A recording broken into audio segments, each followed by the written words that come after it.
here, and good morning to everyone. My name is Jim Case, and I'm not literally seated next to, but it sure looks that way. My co-host, Dr. Jeffrey Smith. Hi, Jeff. Good morning, Jim. How are you? I am well. Another beautiful day here in sunny Colorado. Didn't think I'd call it sunny Colorado, but yeah, super excited to dive in today. Welcome to Adventures in Truth livecast, our format here to kind of lay a foundation for people to seek their transformation. We like to dive deep into all kinds of topics that we consider truths or consider strong beliefs within the human experience. We like to dive into them and kind of pull them apart and look at them and provide alternative viewpoints to how you can propel yourself into your own growth and evolution. And today we are talking about a new tool that we're developing. It's called the Pyramid of Wellness. This is the third, I believe, episode on the wellness trend. Um, our focus on wellness, I think, is largely about how do you handle your energy? How do you focus your energy? How do you shift your energy to raise your vibration, to bring those things from the subconscious or the unconscious to the conscious and create positive conscious movement in your life. So that's my intro. Jeff, would you like to throw anything into the mix? Yes, I sure would. Awesome. Thank you for the invitation. We have, Welcome to the show. yeah, we have really just this particular topic is something that came about really spontaneously between Jim and I. There wasn't a lot of forethought or really intention over the last couple of months. It really just kind of showed up, but it's definitely timely. And in lieu of all of the current world events, the opportunity when the world gets a message that, hey, folks, you might want to start doing things a little bit differently, it's good to stop and pause and reflect on what those differences could look like. So we're not saying that we have the total blueprint of what this should look like, but doing something different than what we were doing is most likely a better way to go on all of this. This morning before I got into the studio, I did a little bit of research as I'm really perplexed on what the most basic fundamental category would be for basing wellness off of. And at the bottom of our pyramid up to today, we've been putting breath at the very bottom with the mindset that it's the one thing that we're doing the most of. And the idea with the wellness pyramid would be if you capitalize on getting some structure and some health put into the things we do the most, you would create a force multiplication of each of those contributing to the greater whole. If you get what you're doing the most closest to a healthy solution, then the things that you're doing the least, you'll just recognize that, for example, going to church once a week or going to yoga once a week, although those things are very good for you, 1 hour out of the 168 during the week is not going to change your life. It just won't. So that was the impetus behind the wellness model being based on a pyramidal sort of a concept.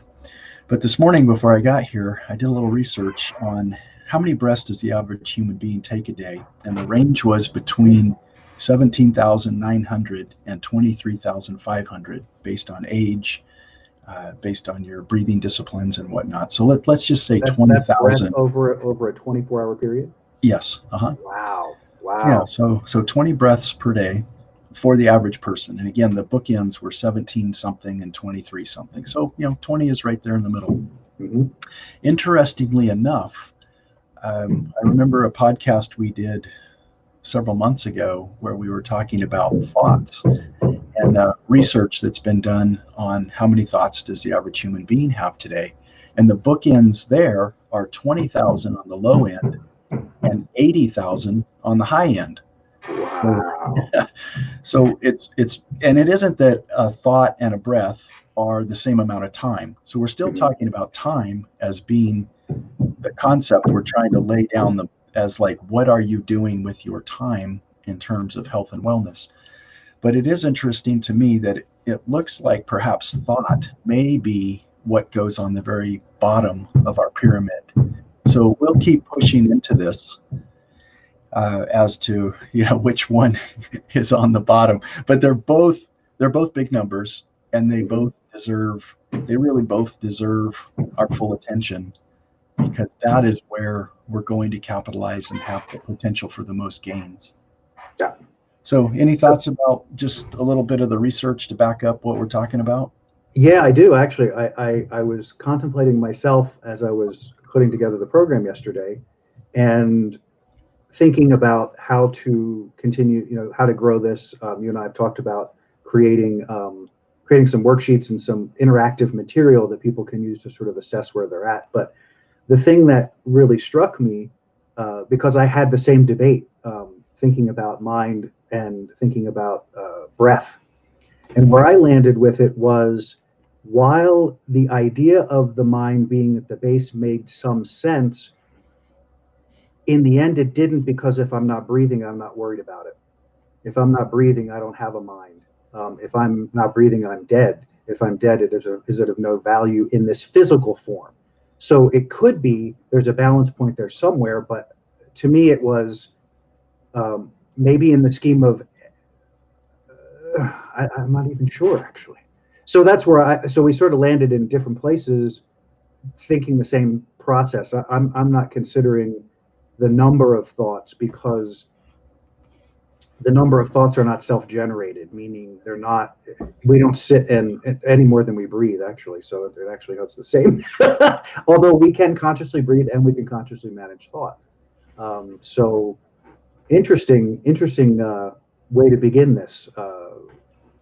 But we're evolving it. So that's the fun part. We're getting to evolve this model and in real time, because much of the stuff that happens, if you all are not aware out there in live land here, is part of the process of these deep dives, is that it is the energy that Jeff and I can generate together and stimulating each other, but also individually getting into that alignment place, so that we're actively seeking and actively striving to kind of translate and download universal mind, universal energy. Being able to pull these concepts apart is a combination of trained history, but also experience and also connection, being able to connect the dots of our experience. So this really, to me, is a sort of incredible foundational tool to really provide a different approach to wellness that is not driven by necessarily what you eat and what you do.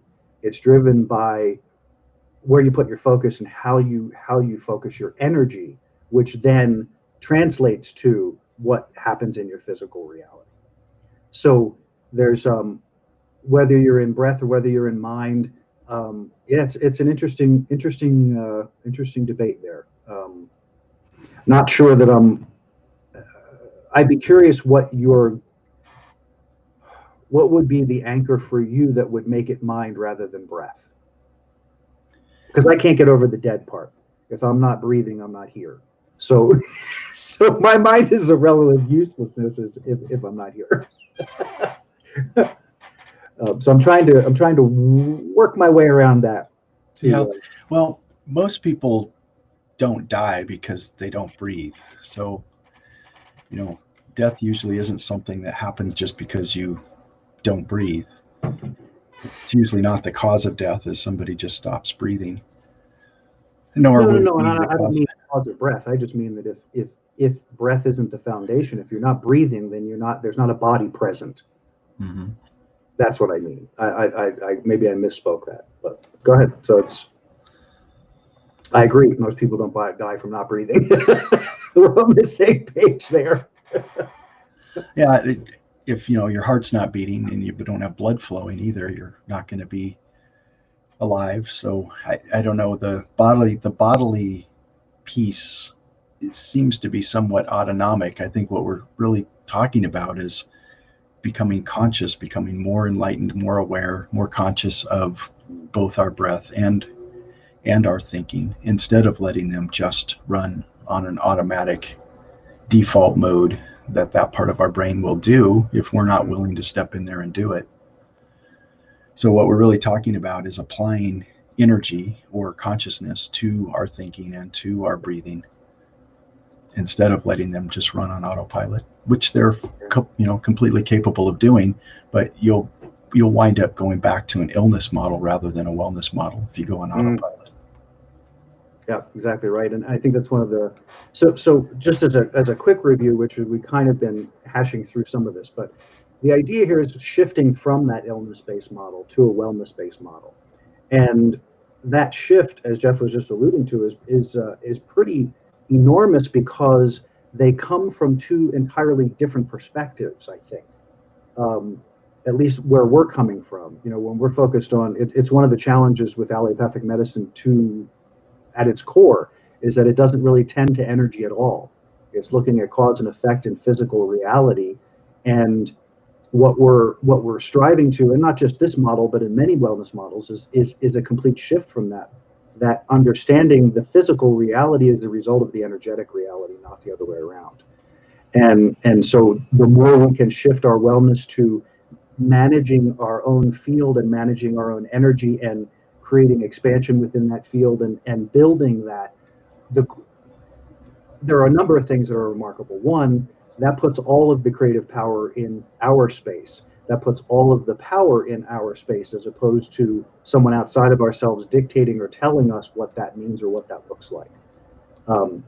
It also means that there's a balance, because like with any transformation, it's about transcend and include. So I'm not saying throw away allopathic medicine. That doesn't make sense. There are times and places and spaces where that's absolutely important. When the physical process goes so far down the pike, sometimes it's not, you may not have time or the focus or the ability and energy to shift that momentum that you created. So the allopathic medicine can, in times, create a stopgap or create some change so that you can then find a new balance or a new center, as opposed to throw it all away, it's all bad, keep this as it's all good. But our focus here is about the energy. We want to support people in shifting into a wellness model that's based on those things we do most. And the reason that is that it's the amount of time and energy. And so as we look at this model here, just for a second, I've got to update a little bit. So we're still in the breath and mind piece, but the dance there is inextricable. Really, if you think about it, it's who comes first, the chicken or the egg, maybe. But their dance is definitely connected and deeply aligned together. So this model is a progressive model, meaning that every level that you focus in influences the next level, and that's true positively or negatively. And that's the part that I love about this as it unfolds, is that it works every direction you move from, meaning that if you focus well on breath and you use your breath, you can influence the mind, which can influence your sleep, which can influence your work, etc. And the same goes negatively if you're not paying attention, and your mind can be wilder, your sleep can be sloppier, your work can be harder, and you begin to find ways to consume to avoid how that feels. And where was I going with that? So the next piece of that to me was entering into understanding what's love got to do with it. So you say, we talk about love a lot and shifting from fear-based experience to love. And in my mind, this whole transformative process of wellness has to be situated in love if your focus is wellness and transformation. Because the whole background, if you're looking at the picture, the whole background is love. It's all set in love. And it's love that we have to bring into our field, that experience of connection and oneness, or whatever you want to call it, that sets the foundation for whether we move up this pyramid in a positive fashion or whether we move up in a negative fashion, in my mind. Yes, indeed. That good old energy, which one are we in, love or fear? Yeah. It's the never-ending question of how we can, but again, it's the other thing that I love about the pyramid idea is it speaks to something that you and I've talked about for years now, which is energy up and energy down. That it sort of simulates in a way that spiral energy. And again, it's you can gauge where you are by how the energy feels. Is the energy in an upward motion or is it in a downward motion? Are you feeling lighter? Are you feeling heavier? I know for me, when I'm engaged in the breath, regardless of my circumstance, if I feel heavy in my world for some reason, if I use breath, I can shift that almost instantly. I can change that almost instantly. Um, if I give myself to the focus of the breath, I can let that energy fly because it is just energy. It's something coming through that is attaching because of whatever's happening in my field.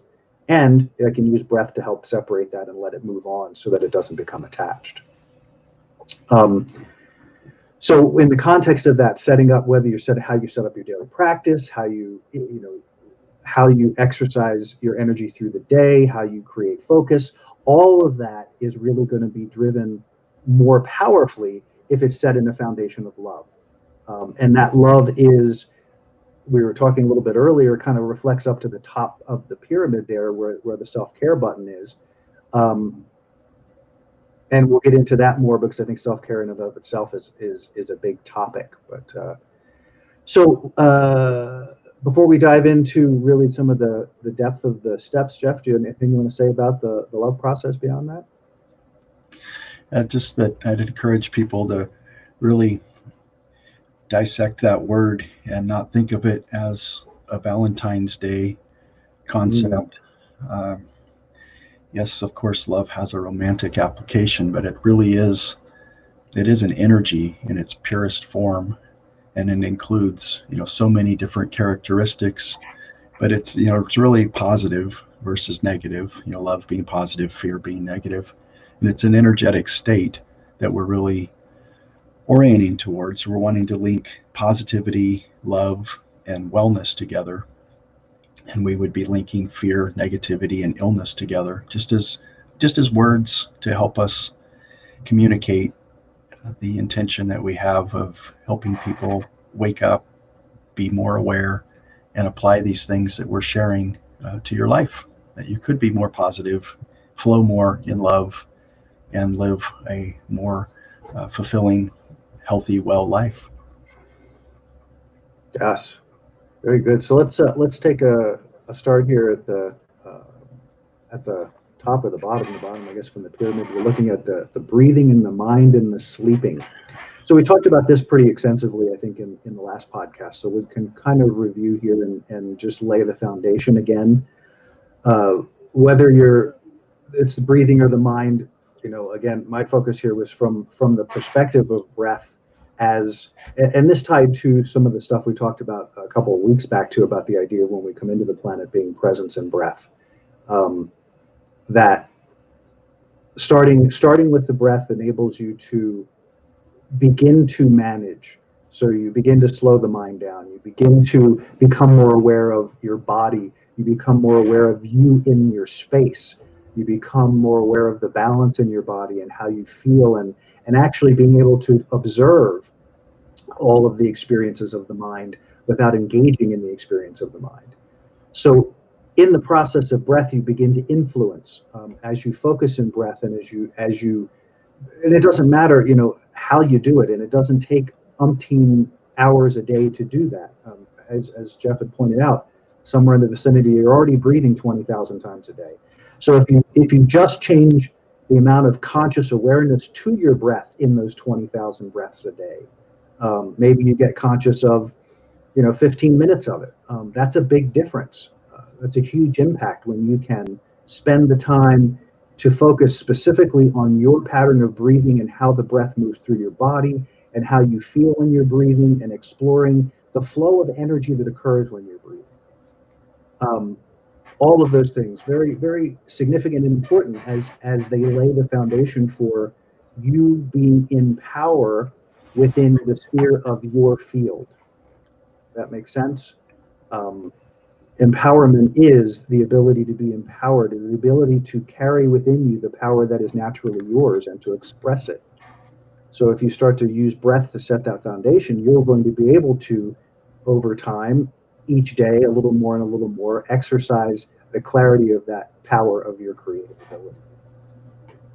Yes, and as we were hoping to get the message across in the last podcast, the idea of breath that we're trying to get across is that you would begin to think of what it is that you are breathing in as an energy supply.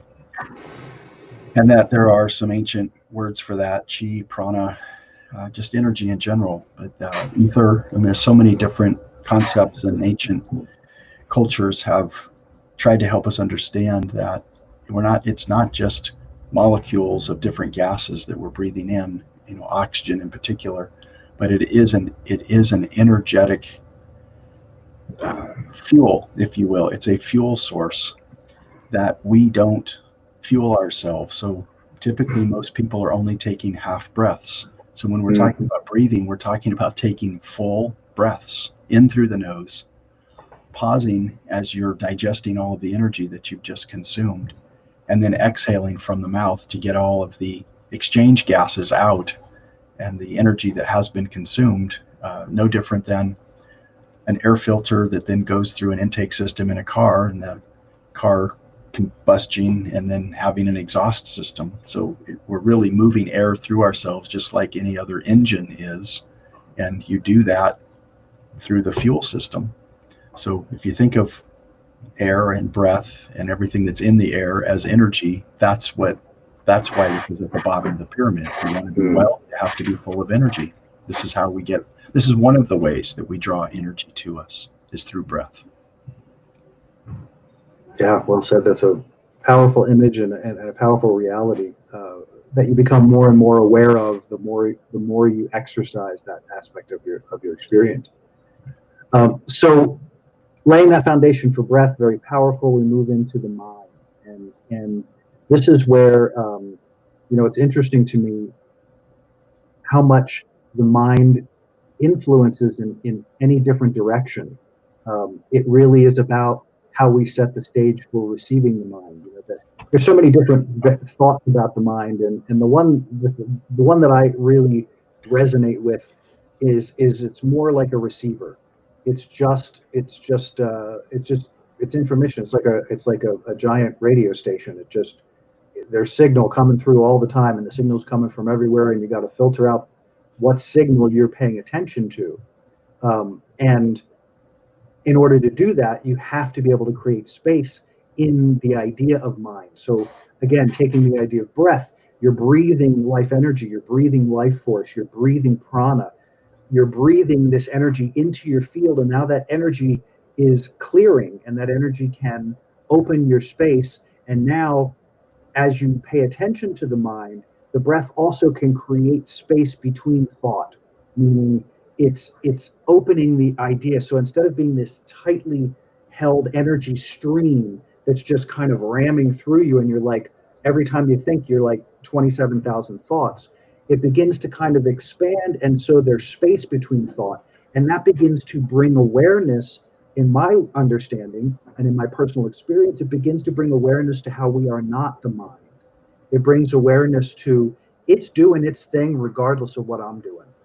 And that's kind of fascinating to me, that there's this thing that's going on inside of my own body that sort of runs its own show, and I can attend to it or not, and I can influence it or not, or it can run the show, and then I am at the effect of whatever stream happens to be tapping into at any given moment, which is going to be impacted by where I am, who I'm with, what the energy of the space that I'm in, the energy of the space, my energetic space. There's so many influences there that affect, and you can watch it happen.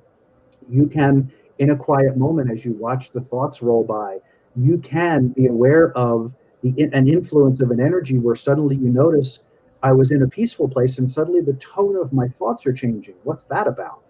And you become aware that there's an influence that's coming through, and the mind is just responding to the influence. You are not necessarily that influence.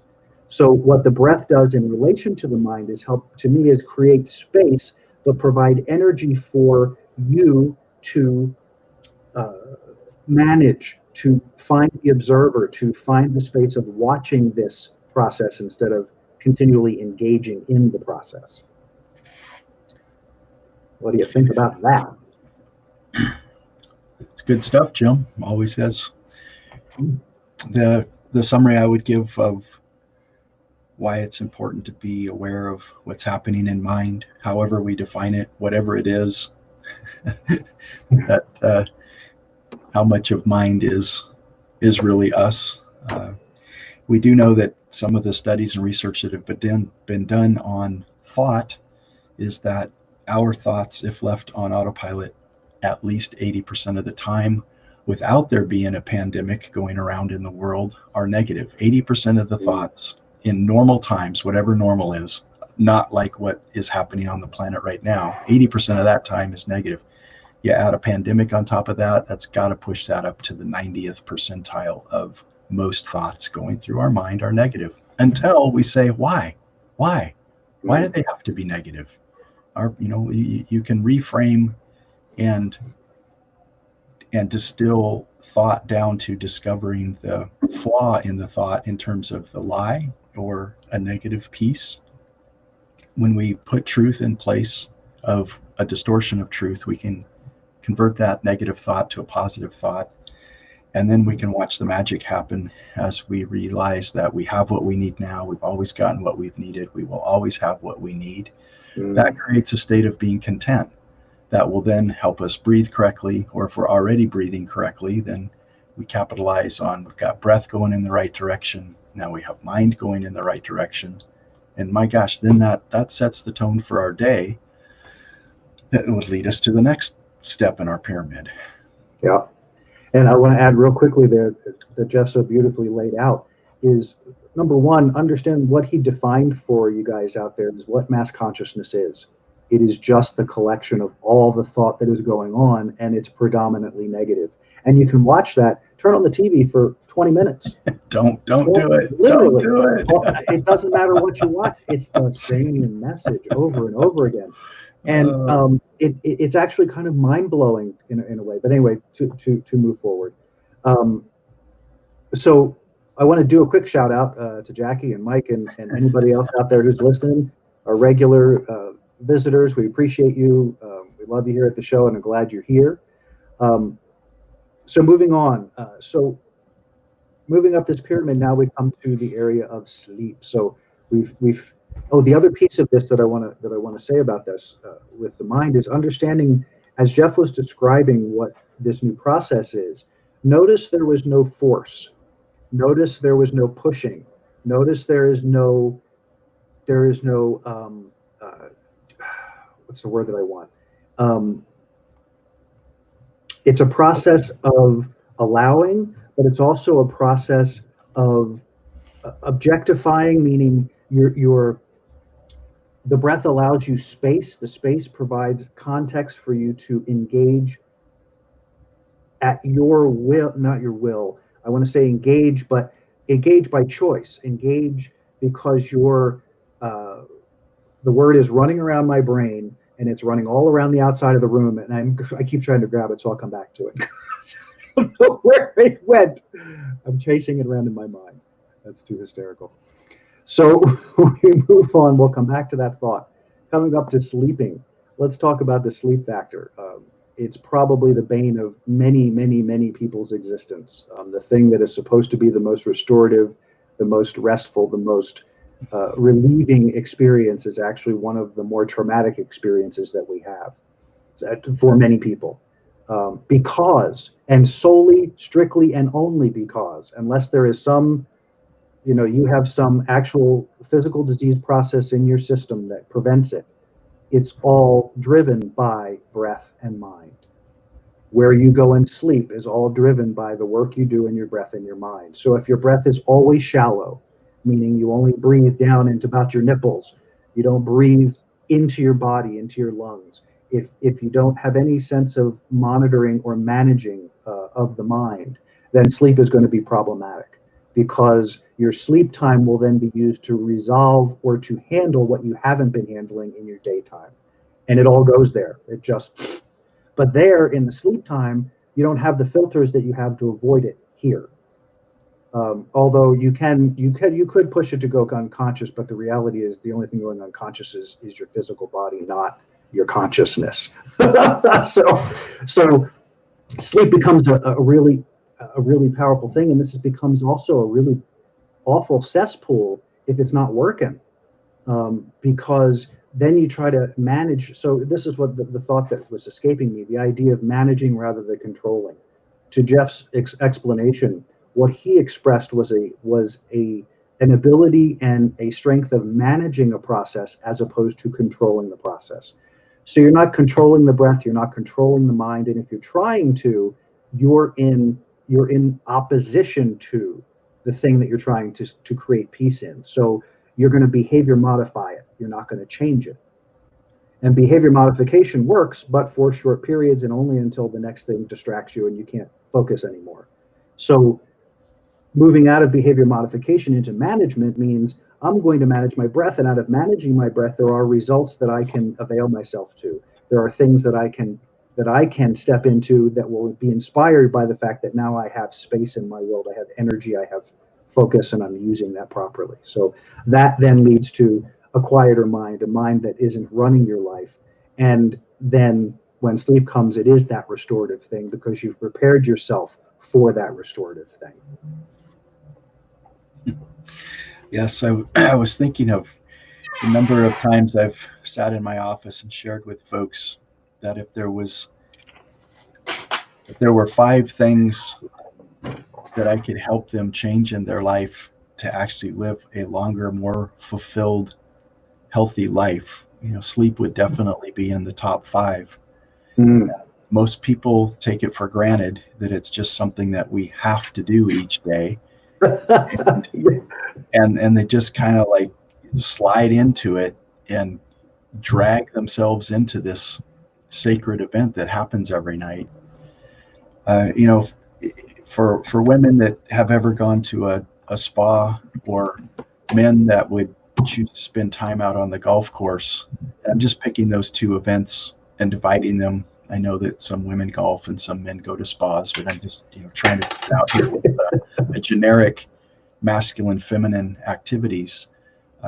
If you're going to go to a spa, it generally isn't something that you just drag yourself to at the end of an event and come with whatever you have. There's generally some preparation regarding looking forward to it, preparing yourself for it. You schedule it, you bring good attitudes and mindsets to the event so that you can maximize what the day spa is intended to be able to help you experience. Same thing on the golf course. You have to bring your equipment. Generally, you have to be familiar with it.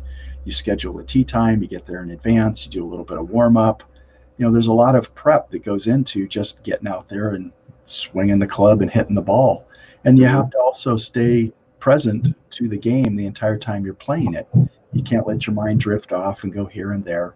But my point is, if you really enjoy golf, or you really enjoy going to a spa or the beach or whatever your favorite activity is, you usually have some anticipation in preparing your mind and your body for that event. But unlike golf and unlike going to the spa, which even if you do it, say, once a week, which would be a lot for those activities, you sleep every doggone night. Hopefully every night. This is again, hopefully it should be an every night experience, or if you sleep in the day and work at night, it doesn't have to be night, but this is something that very few people prepare themselves for, to maximize what can be accomplished during sleep.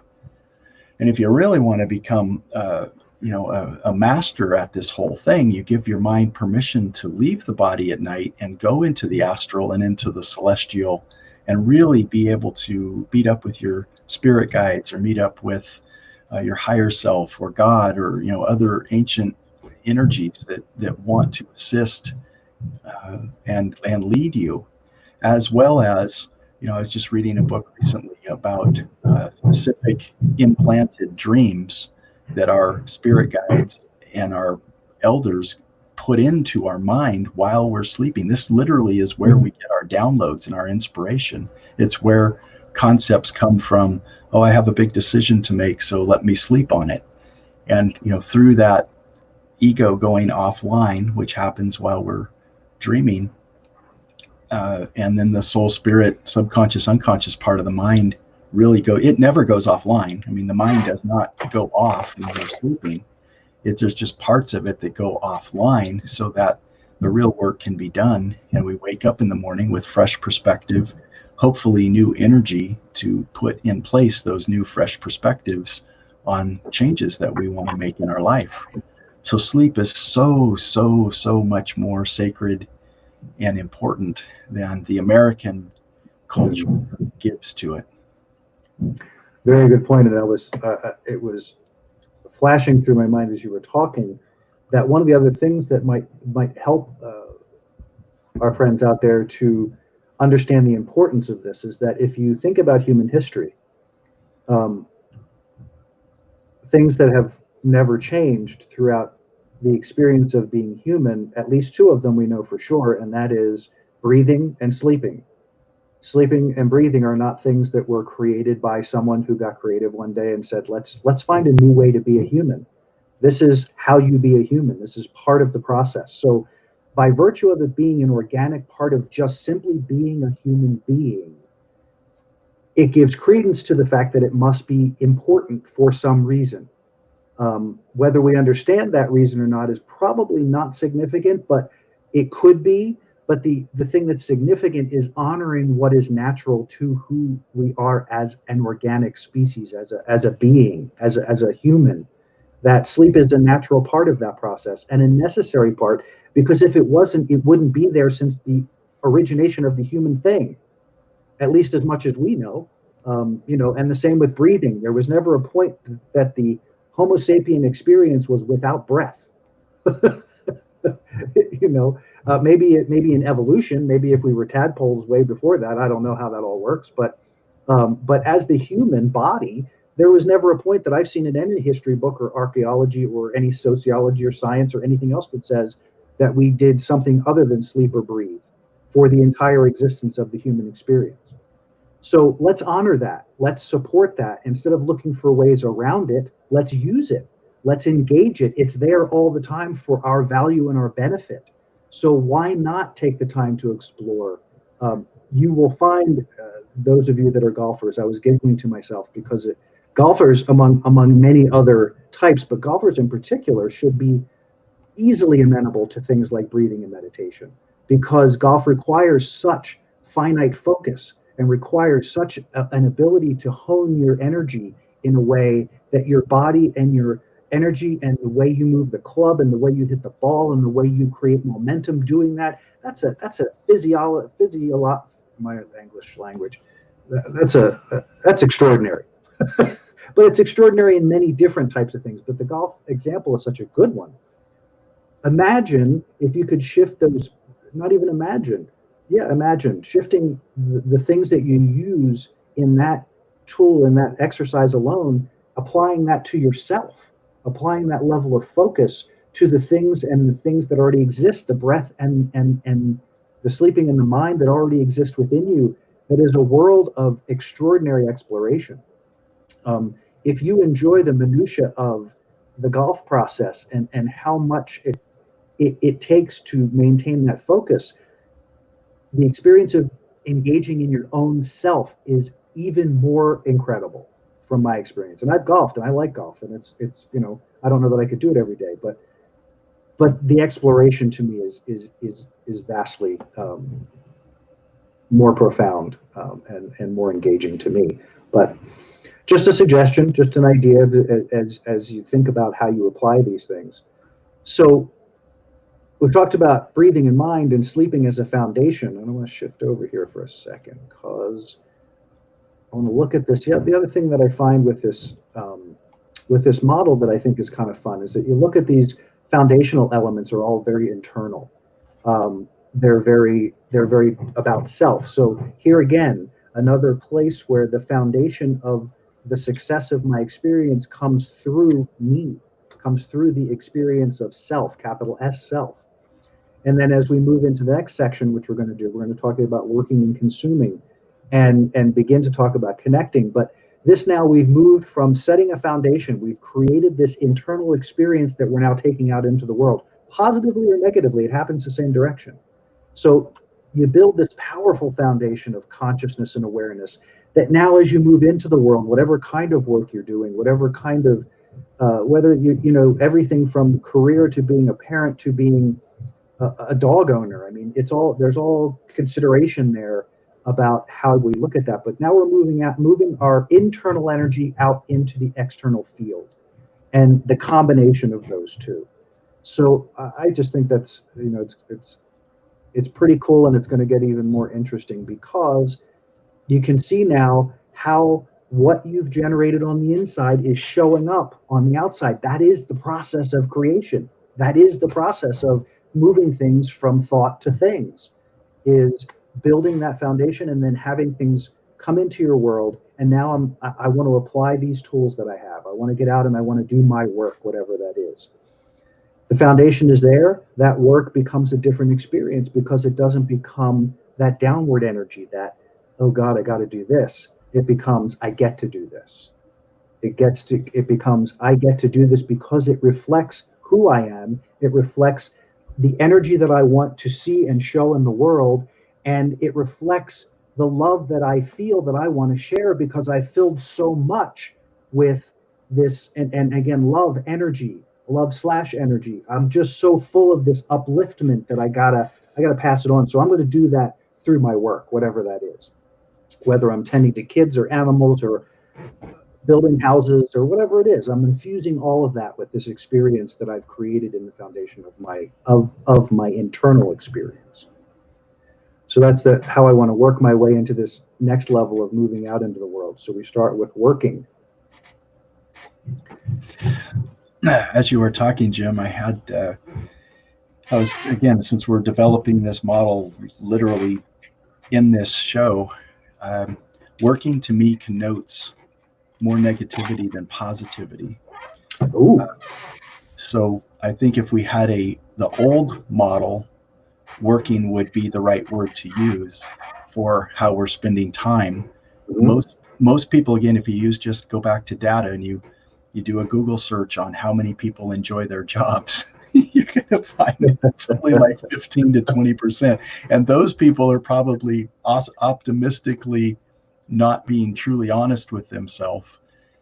My suspicions are that probably fewer than 10% of the people on the planet actually say, I love what I do.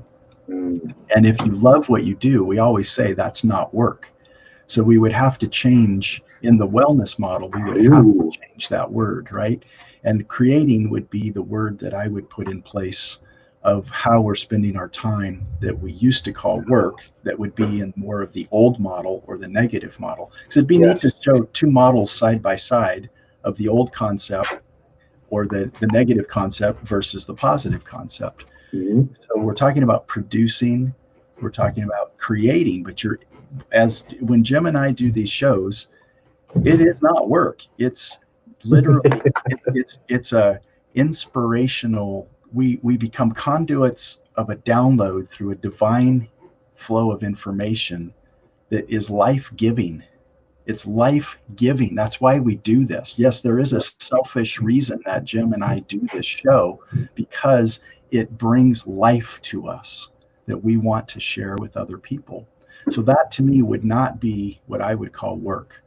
Work might be the behind the scenes stuff that Jim is so gracious to do, where he's creating all of the connections and putting it on Spotify and iTunes and all these other things. And I don't know if you're doing that laughing and whistling and just having a merry old time. I don't know, because I don't get to see you do that. For me, it would be very challenging for me to do that with a laughing, whistling. Oh boy, I'm getting more downloads and I can't, that to me would be the work part of it. If there is work. Yeah. But I'll tell you, just to your point, because it's so significant to this conversation, the energy that I apply to that, I'm very conscious of, because that's the energy that's going out to the hundreds of thousands of people we want to reach. So it's extremely important that energy of my, again, I don't know what it is to me. It's the coffee. The thoughts are escaping as fast as they're coming. um, I think I said what I needed to say. If I didn't, I'll come back to it. But does creating perhaps work better for us to use the word creating? Absolutely.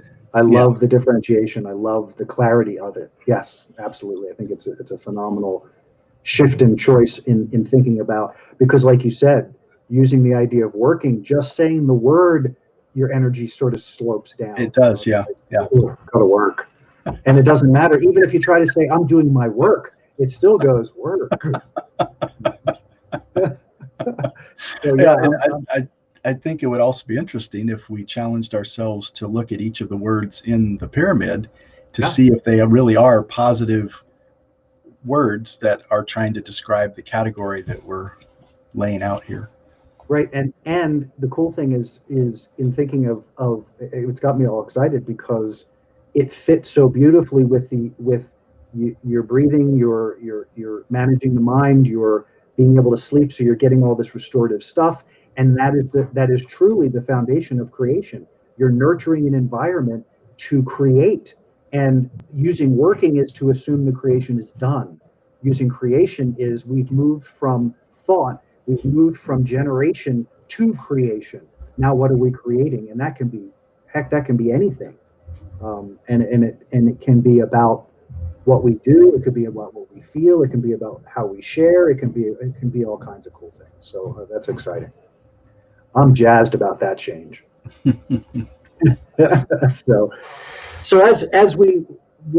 now we can't make that change this quickly, but we're saying working is migrating, or is actually falling under the category of creating. So we've moved, I was just saying. So now, and if we could just pause on this pyramid stage just for one more moment.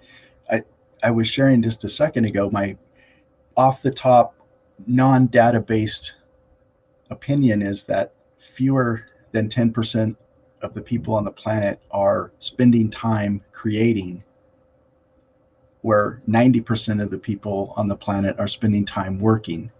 The idea would be that we would have future podcasts or live casts where we would help people begin to see the potential for moving from working to creating, that we could get that percentage from 10% to 11 and then 11% to 12. And gosh, wouldn't that be cool if during the course of the rest of your lifetime and my lifetime, we got to see people, make that percentage 50-50. That'd be pretty darn cool. No, go ahead. No, I'm done. Yeah, no, that's awesome. And again, this idea of the evolution. We're taking this energy internally, we're nurturing it, we're growing it, and now we're bringing it into the world to create. And so you have creation on the positive side, you have maybe work is on the negative side, and that gave me an idea that I'm going to flesh out too. Is like you said, coming up with what is the negative expression, what is the positive expression, and how it shows up, in creating those alternate pyramids, so you can see how powerfully they really do line up. So now you're in the creation process. Now you're in the process of you've gone from B, and in B, that lower part of the pyramid, beingness, you're in B. You've created this energy that now is inspiring you to create. The inspiration is coming, the creation is happening. And as that creation is happening, positively or negatively, there is now moving into the idea of consuming. And there may be something in between here. I'm feeling a little, maybe, I don't know if consuming is the right word, we'll see. But so in consuming, I can see that more negatively than I'm able to see it positively, which I find really interesting. Well, we just had a shift. We just made a mental shift from working to creating. Yeah. Uh-huh. So we're gonna have to fuss around in this consuming thing, because the consuming thing to me is the negative comes to a negative expression. Yes, it does. That, you're not happy, you're not breathing, you're not necessarily clearing your thought, you're not sleeping very well, you're carrying that into your work. Your work is not fulfilling, it's not energy lifting. So in the consuming phase, this is where it sort of opens up into full-blown manifestation. So, maybe there's our word: creation into manifestation, or working into consuming. Um, man, and we'll have to play with that a little. But the idea that we consume, now the consumption is based on a negative premise. So I'm unhappy. Things aren't working the way I want them to. So maybe if I eat this, drink this, consume this, fuck this, whatever consuming I'm going to do is going to make me feel better.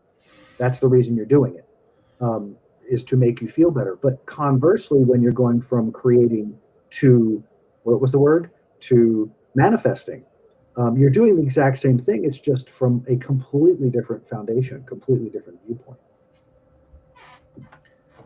Yeah, I believe when you came up with the word consuming, you were trying to use a word that would include both the eating and drinking, and what we're using to fuel the physical body. So fueling or energizing could be a word used here that doesn't really have a positive or a negative. It's just a category. But isn't it interesting, though, that really ultimately what we're trying to do is lay out a way to manifest, and maybe that's something up at the top of the pyramid. The word manifesting might be up near the top of the pyramid, that if you're doing all of these steps, you will create an experience where you become a manifester. Possibly, we'll see where that best fits, but that's definitely a word that needs to be in the pyramid, is manifesting. Yeah. So go ahead, sorry. So yeah, the word con, you have pros and cons, right? So if you put con in front of a word, it's usually more negative. So that would be the word on the negative side of the pyramid. The pro side of taking in sustenance, because we do believe we're physical bodies. We do believe that they need to be fueled, and as long as we do, there are more healthy things to put in the body than your choice of how am I going to hydrate myself. There's many ways to do that. many choices. Some are very good for you, some are not very good for you. But some people believe you can energize your body by the first hour and the last hour of each day by simply exposing yourself to sunlight. There are some sacred books that say Adam and Eve existed on the planet without eating food, and it was through the temptation of the serpent that said you need to eat, and it was the bite of the apple that put them into more of a physical state. It was the idea that you need to consume food to sustain yourself. Now, I'm not saying I'm taking a position on that. All I'm saying is we really don't know. If you're really truly honest with ourselves, we do not know what the true potential of the human condition is with regard to how do we really need to sleep. Some people say you don't. Do we really need to eat? Some people say you don't. And these would be people in India that can levitate, that can walk on water, that can shapeshift. I mean, we really don't know what the true ultimate potential of the human experience is. Yeah. But the people that we're listening to, or people that are listening to us, probably aren't levitating. They probably aren't shapeshifting. So we're talking to people who may want to learn how to do those things someday, but we're not there yet. So we're going to still be talking about how to take care of this body in its physical form in the most healthy way. Very cool. So we're for the listeners out there, if anybody has a suggestion, you're welcome to throw it at us as far as how we would express consuming in a more positive way, so that we have that positive expression and the negative expression. And I'm still running around in there. Have you landed anywhere, Jeff, on something that I like? Just energizing right now, fueling or energizing. And we talked about breath earlier. Like I was saying, between sunlight and breath, some people believe that you could sustain yourself through shifting a belief system that we don't need to eat. And some people have done that with meat. They give up eating meat, and however their bodies are together, they haven't wilted away. They still are able to move around on the planet. So I can tell you personal experience. I mean, at the beginning of this pandemic, I went on a 10-day master cleanse. That is zero food and only a water drink, 6-8 times a day. And it was an extraordinary experience because I'm not sure why I ate again. Honestly, I felt so good. 10 days in, I don't notice the absence of food. I don't notice that I'm in any way incapacitated by the lack of it. I have energy, I have engagement, my mind is working, it's clear, I'm able to do things. I was in awe that I got to experience 10 days of not eating anything and feeling like it was absolutely natural. So it's curious to me that you brought that Adam and Eve thing up and about the food process. It's like, how interesting, because I actually had that experience. So I'm wondering, maybe it's just because it's my particular bent, but I like the idea of that. The thought that we really don't need it, and what role does it actually play? So that consuming area is really cool, and it'll be fun to see, if we go for energizing, or fueling. Consuming and fueling, both are good. So we're going to continue to play with that and see how it fleshes out. So now that we're moving out into the world in a major way, we're beginning the process of creation or work. We're energizing now. So now the energy has been built, and we need to carry that energy from inside ourselves out into the world. So we got to energize, we got to consume, we got to take things in to help build the field a little stronger to move that energy into the world. And then what that leads to in you think of and animals and trees and bushes and cars, whatever it is, there's a connection that can be made. How do you do that? How do you, with your energy, the energy that you have generated and are now taking into the world as a creative process, how are you using that as a connecting source? When you connect, is the connect an upliftment, or is it a deflator? When you connect, what are you seeking? Is there balance in your connection? Are you looking to engage and come together, or are you looking to dominate or be subservient? Where are you in the connection process? What is your energy wanting to do? And that becomes an organic process as well. But when you're coming from that negative aspect of the pyramid, where now your consumption is all about making you feel better, so your connections become the same.